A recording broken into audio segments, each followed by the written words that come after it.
Clinton is right about deplorables, Christian Schneider. The whole Trump pie is inedible because there's a slice with a dead mouse in it. When Hillary Clinton declared half of Donald Trump's supporters to be a basket of deplorables, it did more than provide my fantasy football team with a sensational name.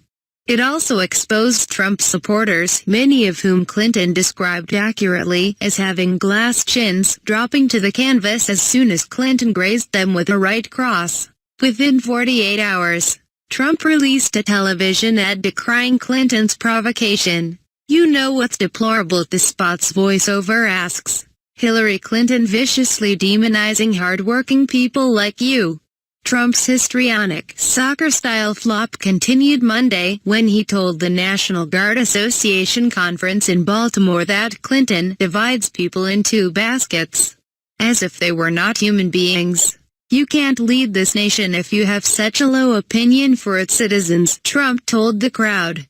Adding that Clinton's comment was perhaps the most explicit attack on the American voter ever spoken by a presidential nominee. Had Marco Rubio or Jeb Bush been the nominee making these charges, perhaps they wouldn't be so risible. The animating principle of Trump's campaign has been his deployment of insults, cheap shots and distaste.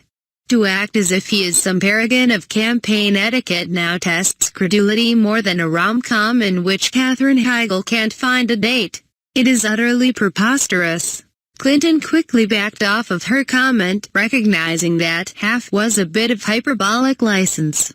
In a statement, she apologized for being grossly generalistic. But while some may argue with the breadth of Clinton's comment, its veracity is hard to challenge. There is a virulent strain of racism, sexism, xenophobia, and anti-Semitism that runs through Trump's alt-right supporters. The slice of the pie Clinton is describing is smaller than she makes it out to be, but it still contains a dead mouse, making the rest of the pie inedible. It is nonetheless wildly entertaining to see Clinton take such heavy fire from a comment that wouldn't rank among the top 5 intemperate things Donald Trump says on any given day. Granted, their styles are different. Trump tends to insult individuals while Clinton slammed actual voters.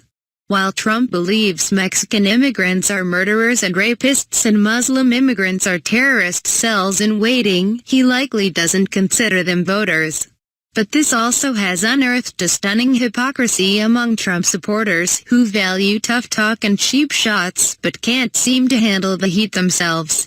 The same people who revere Donald Trump for being un-PC immediately run to their safe spaces when Hillary Clinton lobs a grenade their way. The people who protest the loudest against Trump having to apologize for slandering a federal judge of Mexican descent seemingly won't rest until they get a tearful apology themselves.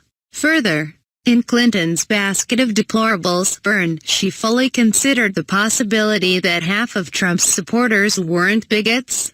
She acknowledged that a good number of them simply may be people fed up with government and who wanted change. If you were one of those people, it seems like you have no complaint with what she said, but if you happily associate with the first group, you might want to reconsider whether the Republican Party is the right place for you. If one is willing to grant Clinton a bit of comedic license, basket of deplorables really is a funny line. Her change in tone might actually help her in the long run. The two candidates are polar opposites. Trump can't build a wall between his brain and mouth while Clinton is painfully lawyerly and cautious.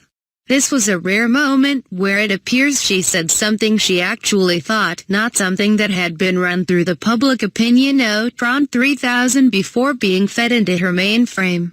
Of course, moving forward, discussion of the campaign mainly will focus on whatever odious statement Trump makes on any given day. But if that discussion includes a debate over just how many of Trump's backers are the worst people in America, that seems to be a conversation Hillary Clinton should be eager to have.